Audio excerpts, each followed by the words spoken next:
Esto nos lleva a la pregunta, ¿qué es un verdadero cristiano? Saben, no creo que ni una sola persona de entre 1000, o mejor dicho, de entre 100,000, sepa lo que es un verdadero cristiano. El mundo mañana. La Iglesia de Dios Universal presenta El mundo mañana a Herbert W. Armstrong.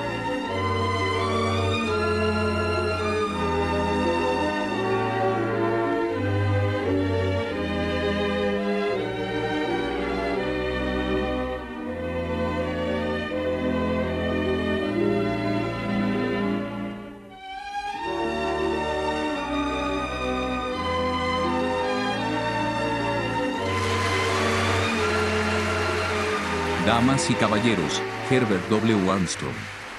Millones de personas se dicen cristianas hoy en día, que simplemente han sido engañadas y que han tenido una falsa conversión. Punto. Satanás es un gran engañador. Ahora bien, no estoy diciendo nada en contra de esas personas. Quiero que entiendan que una persona engañada puede ser tan honesta como él. Engañado puede ser completamente sincera. Si sabe que está engañada, no lo está en absoluto, ¿verdad? Si sabe que está equivocada, el engañado cree tener razón, y puede ser sumamente sincera. En este mundo, Satanás es muy astuto y ha logrado engañar al mundo entero.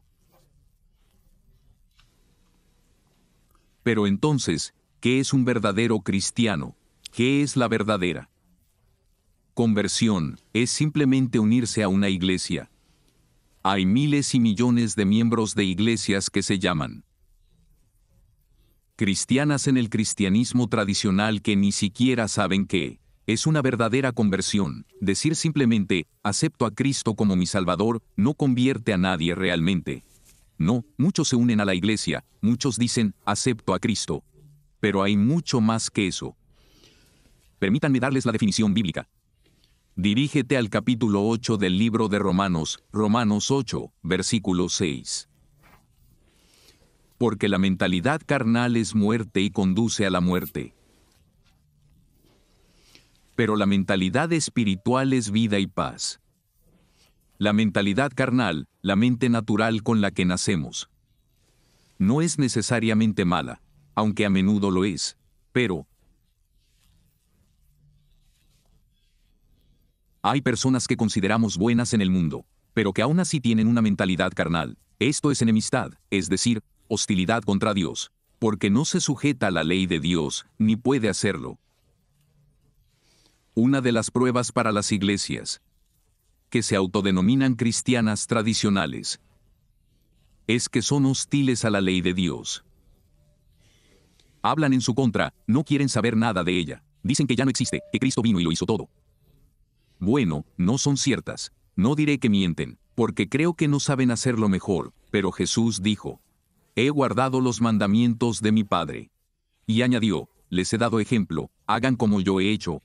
Así pues, los que viven según la carne, es decir, según la naturaleza humana, con la mente con la que nacemos, no pueden agradar a Dios. Pero, ustedes no viven según la carne, sino según el Espíritu, si es que el Espíritu de Dios habita en ustedes. Ahora bien, si alguien no tiene el Espíritu de Cristo, que es el mismo Espíritu de Dios, no es de él. Todo ser humano nace con un espíritu dentro de sí. Ese espíritu es mera esencia espiritual, como el agua o el aire. No es una persona, no es un fantasma, no es nada parecido. Es solo un espíritu que reside en nosotros, no puede ver, oír, ni pensar, pero que imparte la capacidad de intelecto al cerebro humano. El cerebro humano, en realidad, no difiere del cerebro animal. Si extraemos cerebros y los examinamos, veremos que los de los elefantes, las ballenas y los delfines son más grandes que el nuestro. El cerebro de un chimpancé es casi igual de grande, y en general, son prácticamente iguales, no hay mucha diferencia. Sin embargo, la mente humana tiene una capacidad de procesamiento miles de veces superior a la de un cerebro animal. Porque este espíritu actúa como una computadora.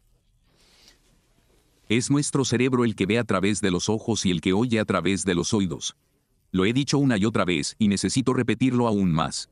Porque no lo oyes de nadie más. El conocimiento que llega a tu cerebro proviene de los ojos, los oídos, o en parte del olfato, el gusto o el tacto. Pero tan pronto como ese conocimiento entra en el cerebro, se programa o graba automáticamente en el espíritu. El espíritu actúa como una computadora y te permite recordarlo automáticamente. Ahora bien, lo que quiero que entiendas es esto: el espíritu en sí no puede ver ni oír. Y todo conocimiento proviene de la vista, el tacto, el oído, el gusto, el olfato. Si no puedes ver al espíritu, no puedes oírlo, no vibra ni hace ruido.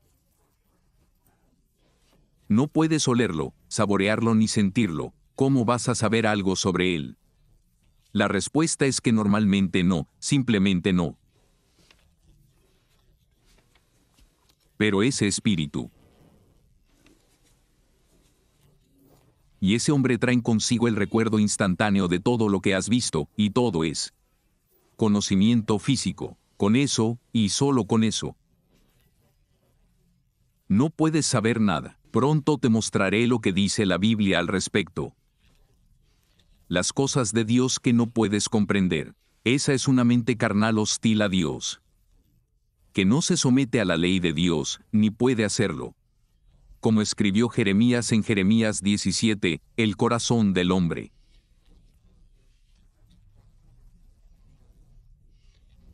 es engañoso por encima de todo y perverso. Nacemos con una mente que adopta ese tipo de carácter. No nacemos con ese carácter. Lo que Satanás transmite se refiere simplemente a actitudes, sentimientos o impulsos, y lo transmite con la actitud de obtener. El egoísmo y la vanidad, la exaltación del yo, el decir: bueno, yo me ocuparé de mí mismo, ¿quién lo hará si no lo hago yo? Pero ahora bien, si no tienes el Espíritu Santo, no eres de Cristo.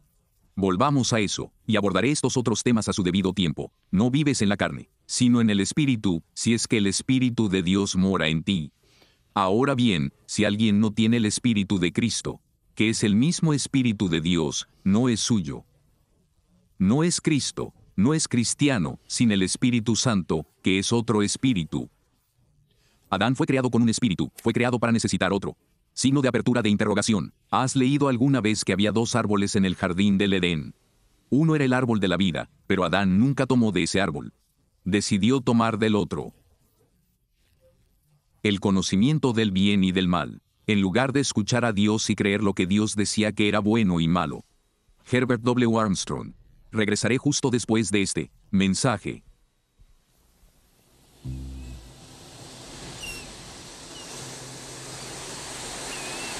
Bueno, la vida ha sido bastante buena. Casa de verano, yate. Vacaciones cuando quería.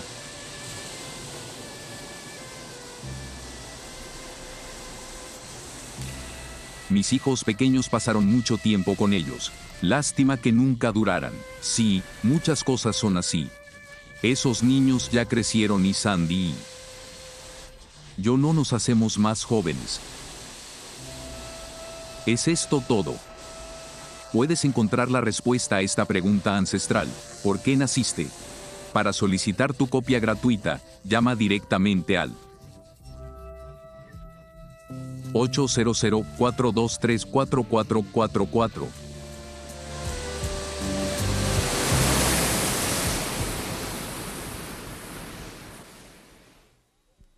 Existe una dualidad en todo. Está el espíritu carnal en el hombre, está el Espíritu Santo de Dios. Y necesitamos que el Espíritu Santo de Dios se sume al espíritu que recibimos al nacer. Se necesitan ambos. El espíritu en el hombre en sí mismo no es malo. Pero, como digo, Satanás comienza a inyectarle a través de los ojos y el espíritu humanos. En la conciencia, esa actitud de obtener, egoísmo y avaricia. Ahora bien, hay un momento preciso, cuando recibes el Espíritu Santo por primera vez, y... Sin embargo, ese es solo el comienzo. A partir de ese momento, la conversión es un proceso gradual. Cuando la gente me oye decir que la conversión es un proceso gradual, se enojan y dicen, bueno, hay un momento en que te conviertes. Si has recibido el Espíritu Santo, definitivamente ya eres cristiano. Pero no vas a seguir siéndolo por mucho tiempo si no haces lo que dijo Pedro. En 2 de Pedro 3, versículo 18, creced en la gracia y el conocimiento de nuestro Señor y Salvador Jesucristo. Ese Espíritu se os da para que lo uséis. ¿Por qué casi nadie entiende el propósito mismo de la vida cristiana? Dije que el propósito era desarrollar en nosotros el carácter santo y justo de Dios, que Dios se reproduce a sí mismo. Y esto no se puede desarrollar de golpe. Comenzamos cuando recibimos el Espíritu Santo de Dios. Jesús proclamó en parábolas el mensaje del reino de Dios. Y quisiera referirme a una de ellas porque ilustra lo que quiero decir. Cuando digo que ahora la salvación tiene una dualidad, me refiero primero al momento en que recibes el Espíritu Santo, pero eso es solo el comienzo. Déjame mostrarte, es exactamente como la reproducción humana. Todo ser humano nace de esta manera. En el ovario de la que se convierte en madre había un óvulo. ¿Qué fue? Fecundado por un espermatozoide del que se convierte en padre. Ese óvulo, por sí mismo, no tenía vida hasta que el espermatozoide del padre se la infundió. Al hacerlo, comenzó una vida. Al igual que cuando recibimos el Espíritu Santo por primera vez, una vida espiritual comienza en nosotros. Pero eso es todo, es solo el comienzo, no el final. Por lo tanto, en esa etapa de gestación física, lo llamamos embrión. No tiene forma ni figura, aún no se parece a un ser humano.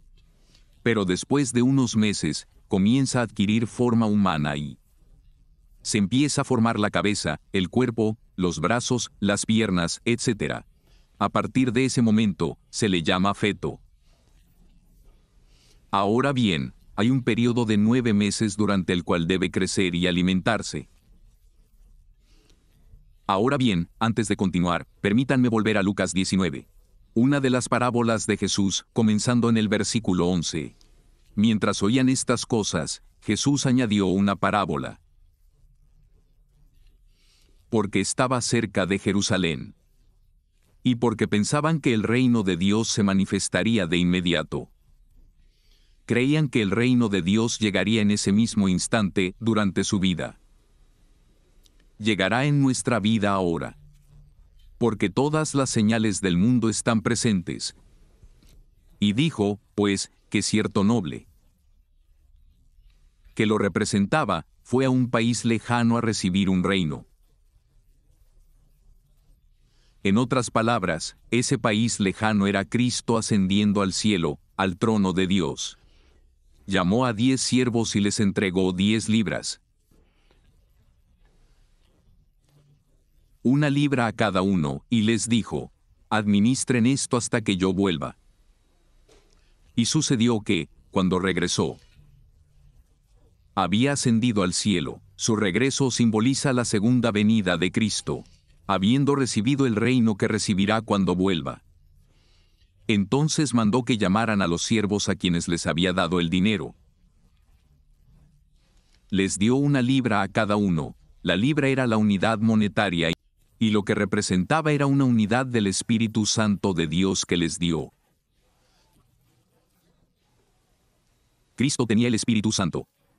En plenitud, completamente, no por medida, sino que nosotros recibimos el Espíritu Santo por medida. Cuando recibes el Espíritu Santo, no recibes toda su plenitud de una vez. sino que creces en el Espíritu de Dios a medida que te desarrollas. Es como el niño por nacer. Como el embrión y el feto que expliqué en el vientre de la madre. No está listo para nacer hasta que crece, y a ese periodo de crecimiento se le llama periodo de gestación. El cristiano se encuentra en ese periodo de gestación espiritual. Ahora bien, fíjense en esto. Cuando regresó, habiendo recibido el reino, llamó a todos aquellos para ver qué habían hecho con la libra que les había dado. Entonces llegó el primero y dijo: Señor, tu libra ha crecido 10 libras. Había multiplicado la libra hasta 10 libras. En otras palabras, lo que representa es una analogía o una parábola. Y significa que la cantidad del Espíritu Santo, con la que Dios comienza, la unidad del Espíritu Santo, este hombre la había multiplicado por 10. Había crecido en gracia y conocimiento. Y ahora tenía más del Espíritu Santo de Dios, porque había estado dando, ayudando, actuando. Era uno de los que apoyaban a los apóstoles en la iglesia, repartiendo, orando, estando cerca de Dios. Entonces Dios le dijo: Bien hecho, siervo bueno y fiel, serás el rey de las ciudades. Ahora bien, no somos salvos por nuestras obras, sino que somos recompensados según nuestras obras. Si solo hubiera ganado una libra, entraría en el reino. Pero solo sería el rey de una ciudad, no recibiría su gran recompensa. Pero probablemente obtendría la salvación. Pero quiero que te fijes, dijo. Has sido fiel en lo poco, te he puesto al frente de mucho en el reino. Serás el rey de 10 ciudades. Él, mediante esta vida, viviendo y desarrollando su carácter cristiano, se había calificado para gobernar 10 ciudades en la resurrección cuando renaciera como Dios. Llamó al segundo, y éste dijo: Señor, no me fue tan bien como a él.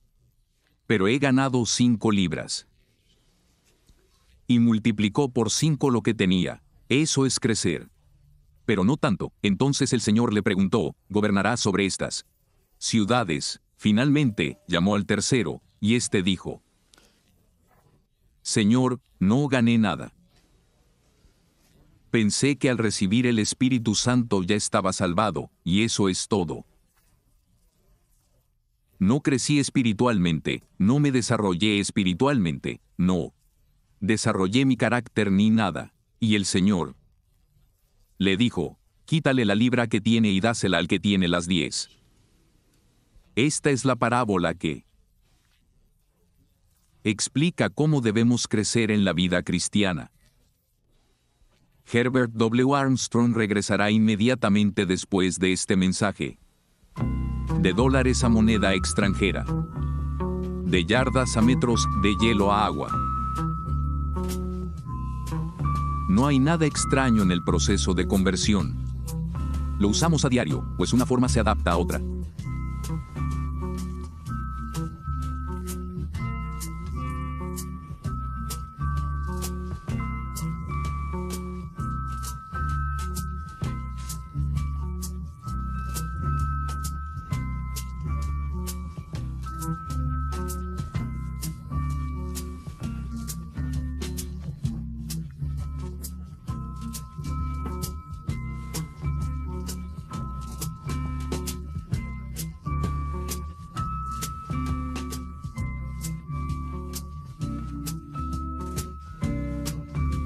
...800-42344, es decir, 800-42344. Volviendo al Espíritu Santo. ¿Qué es el Espíritu Santo? En primer lugar, el Espíritu Santo es la fecundación de la vida inmortal, o la vida de Dios. Es como si cada uno de nosotros fuera un óvulo. Como ya les dije, nuestra vida, la vida de cada uno de nosotros, comenzó a partir de un óvulo, de nuestras madres. Pero tuvo que recibir la vida de un espermatozoide, de quien fue nuestro padre en cada caso. Ahora bien, cada uno de nosotros es un óvulo, y para nacer espiritualmente, debemos recibir la vida del Padre espiritual, que es Dios. Y cuando el Espíritu Santo viene, se une a nuestro espíritu. y entonces somos engendrados por Dios. Es solo engendrar, igual que engendrar a un niño humano en el sentido físico. Ahora, pasemos a 1 de Corintios. Capítulo 2, versículo 9. Pero como está escrito, no he visto, ni oído ha escuchado, ni ha subido al corazón del hombre lo que Dios ha preparado para los que le aman. En otras palabras, no ha entrado en tu mente ni en tu espíritu a través de la vista, el oído, el olfato, el gusto ni de ninguna otra manera.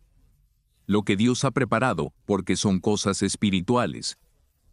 No puedes verlas, oírlas, olerlas, saborearlas ni sentirlas. Luego dice, pero Dios nos las ha revelado por medio de su Espíritu. Y puedes conocer las cosas de Dios sin el Espíritu de Dios. Sigamos leyendo, pero Dios nos las ha revelado por medio de su Espíritu. Una de las primeras cosas que el Espíritu Santo hará al entrar en ti es revelarte el conocimiento espiritual. Ahora bien, en primer lugar, te engendra como hijo de Dios. Pero es más que eso, pues ¿quién conoce los asuntos humanos? Sino el espíritu humano que mora en él. Ese es el espíritu del que les hablé. Todos lo tenemos al nacer. De la misma manera, es un paralelo o símbolo exacto de las cosas de Dios, del conocimiento espiritual, las cosas de Dios que nadie puede conocer sin el Espíritu Santo. Ni siquiera las mentes más brillantes del mundo conocen esas cosas, y así es. Debemos alimentarnos de ese espíritu con la palabra de Dios, para crecer espiritualmente. Ahora bien, ¿qué es el Espíritu Santo? Primero, es la encarnación de la inmortalidad. En segundo lugar, es el espíritu de conocimiento y comprensión de las cosas espirituales. Es la actitud que te da la disposición de dar, en lugar de la de recibir, en lugar de la actitud de Satanás. Te da la actitud y la mente en el camino de Dios. ¿Qué es el Espíritu Santo? En tercer lugar, es el amor de Dios. El amor es el cumplimiento de la ley.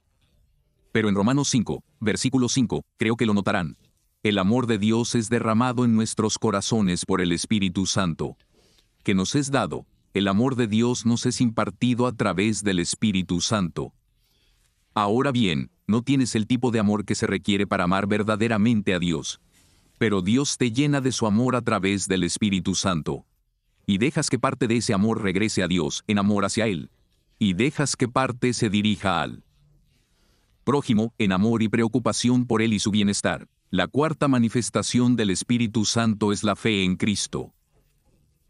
La gente dice, no tengo suficiente fe para que mis oraciones sean respondidas. Simplemente no logro tener fe. No, no puedes. La fe es algo que no se puede forjar. Es algo que Dios te da a través del Espíritu Santo. No tienes fe por ti mismo. Dios la tiene, Cristo la tuvo. Cuando estuvo aquí, tuvo la fe para caminar sobre el agua. Tuvo la fe para convertir el agua. Tuvo la fe para sanar a los enfermos y expulsar demonios. Esa misma fe, Dios la pondrá en ti a través de su Espíritu Santo. Esto es algo que muy pocos parecen comprender. Fíjate en el segundo capítulo de Gálatas. Versículos 16 y 17. Donde se afirma que nadie es justificado por las obras de la ley. La palabra obras proviene del griego ergon, que significa físico. Se refiere al trabajo y habla de una ley física. Y por lo tanto, habla de los rituales físicos que realizaban mañana, tarde y noche en el antiguo Israel, los cuales eran un sustituto del Espíritu Santo, que aún no había venido sobre todos ellos. Así que no eres justificado por los rituales de la ley, sino por la fe en Jesucristo. Ahora entiéndelo bien, no por tu fe en Él, sino por la fe misma de Cristo, infundida mediante el Espíritu Santo. Nosotros también hemos creído en Jesucristo para ser justificados por la fe de Cristo. Esa es una fe diferente, una fe divina, que Dios te da a través de su Espíritu Santo. Muy pocos parecen entenderlo. Ahora, fíjate en todo lo que te he dicho. El Espíritu Santo es muchas cosas aquí. Primero, es la fecundación de la vida inmortal de Dios que te engendra como un hijo. En segundo lugar, es el espíritu de entendimiento, la actitud de dar en lugar de recibir. En tercer lugar, es el amor divino que Dios te da. En cuarto lugar, es la fe que había en Cristo, que Dios te da. Y en quinto lugar, es el poder para vencer a Satanás. Para vencer la mentalidad de obtener en tu propia vida y para crecer espiritualmente. Ahora bien, se trata de: se sentará conmigo en mi trono. Pero tenemos que vencer si queremos reinar con Cristo. En Apocalipsis 2, versículos 26 y 27. Se dice: al que venciere, yo le daré autoridad sobre las naciones, y las regirá con vara de hierro. Cuando Cristo venga a gobernar todas las naciones, reinaremos con Él. Daniel dijo que el reino y el poder del gobierno serán dados a los santos del Altísimo. Y así será. Los santos gobernarán toda la tierra.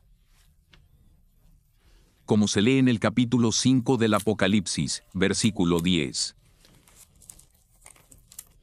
Nos hizo reyes, y a nuestro Dios, reyes y sacerdotes, y reinaremos sobre la tierra. No reinaremos en el cielo, como algunos parecen creer, sino que reinaremos sobre la tierra. Ahora iba a responder otra pregunta, pero la dejaré para otra ocasión. ¿Pecan los cristianos después de convertirse? Algunos dirán: no creo que esa persona sea cristiana, la he visto hacer algo malo. Pues bien, déjenme decirles que todo cristiano peca, y si dicen que no, mienten. Eso es lo que Dios dice, se los mostraré en 1 de Juan, capítulo 1. El cristiano no peca con intención, ni desea hacerlo, pero tal vez Satanás lo esté venciendo. Tal vez sea una vieja costumbre que aún no ha superado. Tal vez le lleve un tiempo, y bueno, todo eso es otro tema, da para mucho más. Así que hasta la próxima, soy Herbert W. Armstrong, y recuerden que deben dirigir sus solicitudes de literatura gratuita a mí, Herbert W. Armstrong, Pasadena, California. Hasta la próxima. Adiós. Literatura ofrecida en este programa. Escriban a Herbert W. Armstrong, Pasadena, California, 91123. En Canadá, pueden escribir a la casilla 404, Vancouver, BC, o en los Estados Unidos continentales, pueden llamar a este número gratuito, 800-423-4444. En California, marquen directamente al 2135.